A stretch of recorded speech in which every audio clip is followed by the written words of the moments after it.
ములుగు జిల్లా వాజేడు మండలం చీకుపల్లి గ్రామంలో బోగత జలపాతానికి వరద ఉధృతితో నీటి ప్రవాహం భారీగా పెరిగింది. పరిసర ప్రాంతంలో కురుస్తున్న భారీ వర్షాల ప్రభావంతో ఉప్పొంగి ప్రవహిస్తున్నాయి.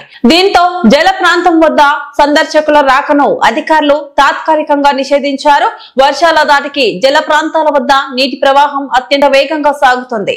ప్రస్తుత పరిస్థితి ప్రాణాపాయంగా ఉందంటూ ప్రయాణికులు, పర్యాటకులు జలపాతం వైపు రాకుండా అధికారులు హెచ్చరిస్తున్నారు. ములుగు జిల్లా వాజేడు మండలంలో చీకుపల్లి అటవిక ప్రాంతంలో ఉన్న వర్షాకాలంలో బోగత జలపాతం మరింత అందంగా కనబడుతోంది.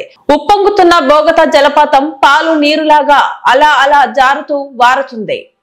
మరింత అందంగా మారుతున్నది. అధికారులు వరద ప్రవాహం ఎక్కువ ఉండటం వల్ల ప్రజలు అక్కడికి వెళ్లరాదని అధికార యంత్రాంగం స్పష్టం చేసింది. ప్రస్తుత పరిస్థితి దృష్టిలో పెట్టుకుని వాతావరణ శాఖ సూచన మేరకు జలపాతం పరిసరాల్లో అత్యంత జాగ్రత్తలు తీసుకోవాలని అధికారులు విజ్ఞప్తి చేస్తున్నారు.